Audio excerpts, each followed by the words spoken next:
اللہ تعالیٰ نے ان آیات میں قیامت کا ذکر کیا ہے۔ تین عقائد اصول العقائد ہیں، یعنی تین عقائد ایسے ہیں جن پر تمام عقائد کی بنیاد ہے۔ پہلے نمبر پہ ہے عقیدہ توحید، دوسرے نمبر پہ ہے عقیدہ رسالت، اور تیسرے نمبر پہ ہے عقیدہ آخرت۔ عقیدہ آخرت اہل اسلام کا یہ عقیدہ ہے کہ اللہ رب العزت نے انسان کو پیدا فرمایا، پھر انسان اپنی زندگی یہاں پہ گزارتا ہے، پھر ایک وقت ایسا آئے گا اس پوری کائنات کو جو اللہ تعالیٰ نے بنایا ہے، یہ پوری کائنات درم برم ہو جائے گی، نظام ہستی ختم ہو جائے گا، پھر ہم نے اپنی زندگی کا سب کو اللہ کے سامنے جا کر حساب و کتاب دینا ہے، یعنی مرنے کے بعد دوبارہ زندگی ہے، یہ اس کو عقیدہ آخرت کہا جاتا ہے۔ اللہ تعالیٰ نے قرآن مجید کے اندر عقیدہ آخرت کو بارہا ذکر کیا ہے۔ ہمارے استاد محترم شیخ الحدیث حضرت مولانا عبد المجید صاحب لدھیانوی رحمۃ اللہ علیہ بہت پیاری بات ارشاد فرمایا جس انسان کا عقیدہ آخرت پہ ایمان مضبوط ہوتا ہے وہ انسان سے گناہ چھوڑنا آسان ہو جاتے ہیں۔ جب فکر یہ پیدا ہو جائے کہ ایک وقت ہم نے جا کر اللہ کے سامنے زندگی کا حساب دینا ہے، تو پھر ہر قدم ہم سوچ سمجھ کے رکھیں گے، ہر بات اپنی زبان سے سوچ سمجھ کے نکالیں گے کہ ہر بات کا جواب بھی دینا ہے، ہر قدم کا جواب بھی دینا ہے۔ حضرت شیخ رحمۃ اللہ علیہ اس کو ایک مثال کے ذریعے سمجھایا کرتے تھے، فرمایا کہ دیکھو امتحان کے وقت جن بچوں نے محنت کی ہوئی ہوتی ہے، امتحان کے وقت وہ بچے خوش ہوتے ہیں کیونکہ ان کے علم میں ہوتا ہے کہ ہم نے محنت کی ہے اور ہمارے اچھے نمبر آئیں گے، اور جن لوگوں نے محنت نہیں کی ہوتی تو امتحان کے وقت عام طور پہ وہ منہ چھپاتے پھرتے ہیں، چھپتے پھرتے ہیں، کہیں ایسا نہ ہو کہ ہم ناکام ہو جائیں اور ہماری بے عزتی ہو جائے۔ حضرت فرمایا کرتے تھے کہ دنیا کے اندر جو لوگ محنت کر لیتے ہیں، فرمایا قیامت کے دن سے وہ گھبراتے نہیں ہیں، ڈرتے نہیں ہیں، کیونکہ ان کے علم میں ہے کہ ہم نے دنیا میں زندگی اللہ کے حکم کے مطابق گزاری ہے، لہٰذا ہمیں آخرت کے اندر شرمندگی نہیں ہوگی۔ تو عقیدہ آخرت ایسا عقیدہ ہے جس کی وجہ سے انسان ظلم سے بچ جاتا ہے، گناہ سے بچ جاتا ہے، شرک سے بچ جاتا ہے، بدعات سے بچ جاتا ہے۔ لیکن ایک بات یہ ہے کہ اللہ تعالیٰ نے قیامت کا جو دن ہے یا وقت ہے اس کو جو اللہ رب العزت نے مخفی رکھا ہے، ظاہر نہیں فرمایا۔ یہ نہیں فرمایا کہ قیامت فلاں دن فلاں وقت میں آئے گی، ایسے نہیں ارشاد ہوا، نہ قرآن کے اندر ارشاد ہوا اور نہ احادیث طیبہ کے اندر اس کا ذکر ہوا، بلکہ اللہ رب العزت نے قیامت کے دن کو کیا رکھا؟ مخفی رکھا۔ یہ جو آیات مبارکہ پڑھی ہیں، ان آیات مبارکہ کے تحت علامہ ابن کثیر رحمۃ اللہ علیہ نے ایک بات ارشاد فرمائی ہے، فرمایا معراج والے موقع پر نبی کریم صلی اللہ علیہ وسلم معراج پہ تشریف لے گئے، اور آپ حضرات واقعہ سنتے ہیں کہ انبیاء کرام علیہم الصلاۃ والسلام سے ملاقات ہوئی۔ علامہ ابن کثیر رحمۃ اللہ علیہ لکھتے ہیں انبیاء کرام علیہم السلام بیٹھے تھے، قیامت کا تذکرہ شروع ہو چکا، اب انبیاء آپس میں گفتگو کرنے لگے کہ شاید کہ حضرت ابراہیم علیہ السلام کو قیامت کا علم ہو کہ قیامت کب آنے والی ہے، لہٰذا ہم حضرت ابراہیم سے پوچھتے ہیں، کیونکہ وہ خلیل اللہ تھے نا، اللہ تعالیٰ کے دوست تھے، تو سب مل کر حضرت ابراہیم کے پاس گئے، پوچھا کیا ابراہیم، کیا آپ کو قیامت کا علم ہے، قیامت کب آنے والی ہے؟ حضرت ابراہیم خلیل اللہ علیہ الصلاۃ والسلام فرمانے لگے نہیں، مجھے تو علم نہیں ہے قیامت کا، اللہ رب العزت نے اس چیز کا علم دیا ہی نہیں ہے۔ پھر انبیاء کرام علیہم السلام گفتگو کرتے ہوئے کہنے لگے شاید موسیٰ علیہ السلام کو پتا ہو، کیونکہ وہ کلیم اللہ تھے، اللہ تعالیٰ سے کلام کرنے والے تھے، تو وہ حضرت موسیٰ علیہ السلام سے پوچھا کیا موسیٰ، کیا آپ کے علم میں ہے کہ قیامت کب آنے والی ہے؟ حضرت موسیٰ نے بھی فرما دیا کہ قیامت کا علم تو مجھے اللہ تعالیٰ نے نہیں دیا، یہ تو کسی کو معلوم نہیں ہے، یہ وقت مخفی ہے، چھپا ہوا ہے۔ پھر فرمایا کہ کہتے ہیں چلو حضرت عیسیٰ سے پوچھتے ہیں، یہ آخری نشانی بھی ہے قیامت کی، ہو سکتا ہے اللہ تعالیٰ نے عیسیٰ علیہ السلام کو اطلاع کر دی ہو، تو حضرت عیسیٰ علیہ السلام سے دریافت کیا تو حضرت عیسیٰ علیہ السلام فرمانے لگے مجھے اس بات کا علم نہیں ہے، بلکہ قیامت کا علم مخفی ہے،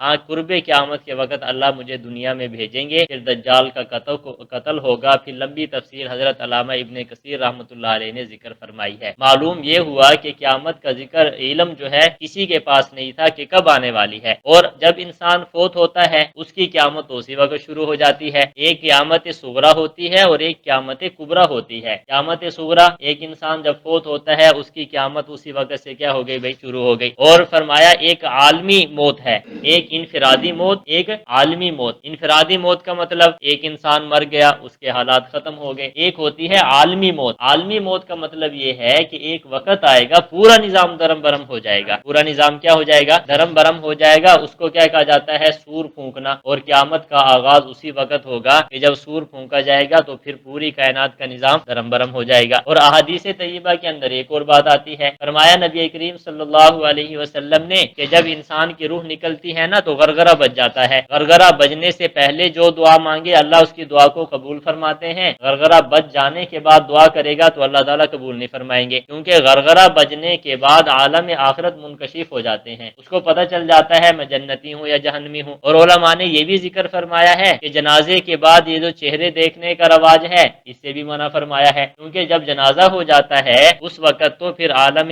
آخرت انسان کے وجود پر بھی طاری ہونا شروع ہو جاتے ہیں، عالم آخرت کے جو حالات ہیں وجود پر طاری ہونا شروع ہو جاتے ہیں، کیونکہ جنازے کے بعد اب وہ گویا کہ دوسرے جہان کے اندر کیا ہو گیا؟ منتقل ہو گیا۔ اب جو نیک ہیں ان کا چہرہ مزید مسکرانے لگ جاتا ہے، ایسے کھلا ہوا اور بڑا خوبصورت نورانی چہرہ ہو جاتا ہے جو نیک ہوتے ہیں، اور جو بد ہوتے ہیں بعض اوقات ان کے چہرے کے اندر ذرا تغیر اور تبدیلی آ جاتی ہے۔ اسی لیے علماء نے فرمایا ہے کہ جنازہ پڑھنے کے بعد تو چہرہ دیکھنا ہی نہیں چاہیے، بلکہ اس کے فوراً بعد تو فوراً اس کو کیا ہے؟ دفنا دینا چاہیے، چاہے اچھا ہے چاہے برا ہے، اس کو اپنی منزل مقصود تک کیا ہے بھائی؟ پہنچا دینا چاہیے۔ بہرحال میں ذکر یہ کر رہا تھا کہ ایک انفرادی موت ہوتی ہے، وہ غرغرہ بجنے سے پہلے تو معافی ہے، غرغرہ بجنے کے بعد معافی نہیں ہے، اور ایک عالمی موت ہوگی۔ عالمی موت کا مطلب یہ ہے پوری کائنات پہ موت آ جائے گی۔ فرمایا سرور کائنات صلی اللہ علیہ وسلم نے جب سورج مشرق کے بجائے مغرب سے طلوع ہوگا نا، اس کے بعد جو بھی دعا مانگیں گے دعا قبول نہیں ہوگی، کیونکہ مغرب سے طلوع ہو جانا یہ علامت ہے اس بات کی کہ بس اب اینڈ ہے، بالکل اب اس کائنات نظام ہستی کا بالکل اختتام ہونے والا ہے، یہ سب سے آخری نشانی ہے بھئی قیامت کے دن کی۔ بہرحال میں عرض یہ کر رہا تھا کہ عقیدہ آخرت جو ہے یہ مسلمانوں کا، اہل اسلام کا ایک بنیادی عقیدہ ہے کہ مرنے کے بعد زندگی ہے، اور اس کے بعد انسان کو حساب و کتاب دینا ہے، اور اس کے بعد اگر نیک ہے تو جنت مقدر ہے، اگر برا ہے تو اس کے لیے جہنم ہے۔ ہاں اللہ اپنی قدرت کے ساتھ چاہے تو گناہوں کاروں کو بھی معاف فرما دیتے ہیں، یہ مسلمانوں کا کیا ہے بھئی؟ عقیدہ ہے۔ اب اس کا وقت اللہ تعالیٰ نے کیا رکھا بھئی؟ مخفی، حتیٰ کہ سرور کائنات صلی اللہ علیہ وسلم کو بھی کیا ہے؟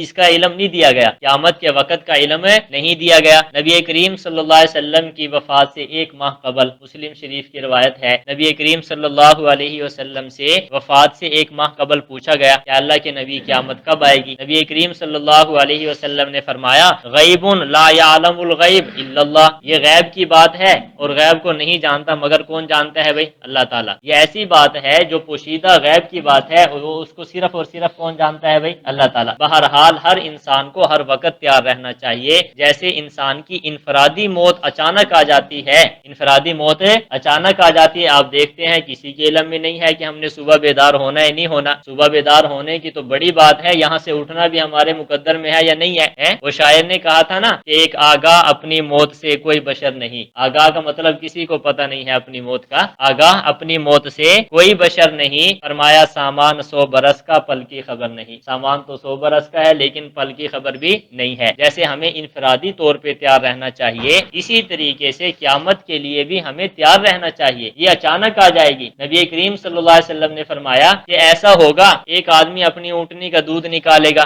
ابھی کیا ہے اس کا ایک گھونٹ ہی پیے گا، اندر نہیں اتار سکے گا کہ قیامت آ جائے گی۔ نبی کریم صلی اللہ علیہ وسلم نے فرمایا ایک دکاندار گاہکوں کو دکھانے کے لیے کپڑا جو ہے کھولے گا، تھان کھولے گا، ابھی اس کو دکھا نہیں پائے گا، فرمایا قیامت آ جائے گی۔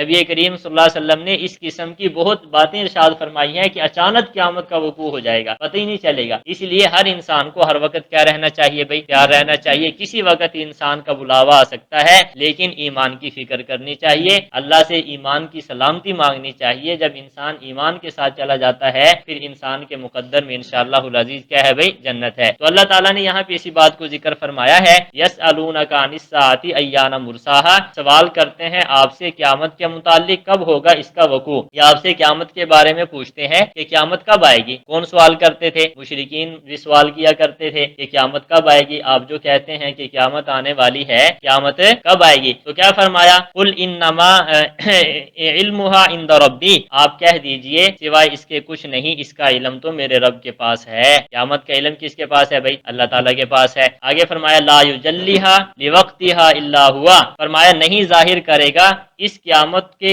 اس کے وقت کو مگر وہی، قیامت کے وقت کو کون ظاہر کرے گا؟ صرف اللہ تعالیٰ، اس کا علم کس کے پاس نہیں ہے۔ اس میں حکمت بھی ہے کہ ہر انسان ہر وقت یہ ذہن پہ سوار رہے گا کہ نہ جانے کس وقت موت آ جائے، نہ جانے کس وقت قیامت آ جائے، تو انسان گناہوں سے بچنا کیا ہو جائے گا؟ آسان ہو جائے گا۔ آگے فرمایا ثقلت فی السماوات والارض، وہ گھڑی آسمانوں اور زمینوں پر وزنی ہے، یعنی قیامت کا جو وقوع ہے زمین و آسمان پر کیا ہے بھائی؟ وزنی ہے، بھاری چیز ہے، یا کڑوی چیز ہے، کوئی آسان چیز نہیں ہے، بہت بھاری چیز ہے اور مشکلات میں ڈالنے والی چیز ہے قیامت۔ لا تأتیکم الا بغتہ، فرمایا کہ نہیں آئے گی مگر اچانک، اچانک آ جائے گی، جیسا کہ میں نے آپ کا ذکر کیا کہ حضور سرور کائنات صلی اللہ علیہ وسلم نے فرمایا یہ حالات ہوں گے، اچانک کیا ہو جائے گی بھائی؟ قیامت آ جائے گی۔ فرمایا یسألونک کأنک حفی، یہ آپ سے سوال کرتے ہیں گویا کہ آپ اس قیامت کے متعلق مکمل تحقیق کرنے والے ہیں۔ حفیون کا معنی ہے کھود کر، کرید کر کیا کرنا؟ تحقیق کرنا۔ قل انما علمها عند اللہ، آپ کہہ دیجئے سوائے اس کے نہیں، اس کا علم تو صرف کس کے پاس ہے بھائی؟ اللہ کے پاس ہے۔ ولکن اکثر الناس لا یعلمون،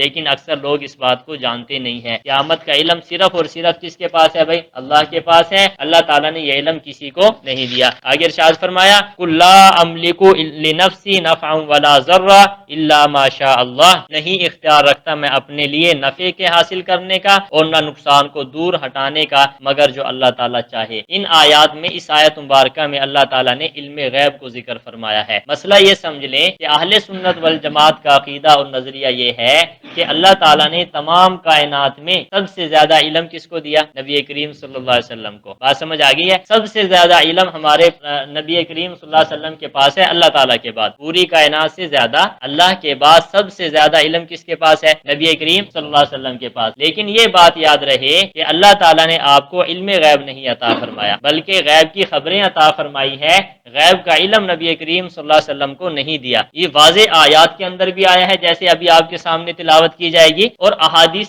طیبہ میں بھی آیا ہے۔ اگر یہ بات مان لیا جائے کہ نبی کریم صلی اللہ علیہ وسلم کے پاس علم غیب موجود تھا، یا آپ کے پاس ہر قسم کا علم موجود تھا، قیامت تک آنے والے زمانے تک جو کچھ ہونے والا ہے اس کا علم آپ کے پاس موجود تھا، تو بہت ساری آیات کا بھی انکار لازم آتا ہے اور بہت ساری احادیث طیبہ کا انکار بھی لازم آتا ہے۔ وہ کیسے؟ نبی کریم صلی اللہ علیہ وسلم کے یہود بڑے مخالف تھے، آپ کے علم میں ہے یہود آپ کے کیا تھے بھائی؟ بہت مخالف تھے۔ ایک عورت تھی زینب نامی، یہودیہ تھی، انہوں نے سوچا کہ ہم آپ صلی اللہ علیہ وسلم کو اس طریقے سے شکست تو دے نہیں سکتے، لہٰذا کوئی چال چلیں تاکہ آپ صلی اللہ علیہ وسلم کا وجود ہی ختم ہو جائے، نبی کریم صلی اللہ علیہ وسلم کا کیا ہو جائے؟ وجود ختم ہو جائے۔ فرمایا وہ زینب نامی یہودیہ جو حدیث طیبہ میں آتا ہے خیبر کے علاقے کے رہنے والی تھی، آپ صلی اللہ علیہ وسلم کے پاس آئی، اس کے علم میں تھا کہ اگر کوئی دعوت حضور کی کر دے تو آپ جواب نہیں دیتے، نبی کریم صلی اللہ علیہ وسلم کے پاس آئی، آ کر کہنے لگی میں آپ کی دعوت کرنا چاہتی ہوں۔ نبی کریم صلی اللہ علیہ وسلم نے قبول فرما لیا۔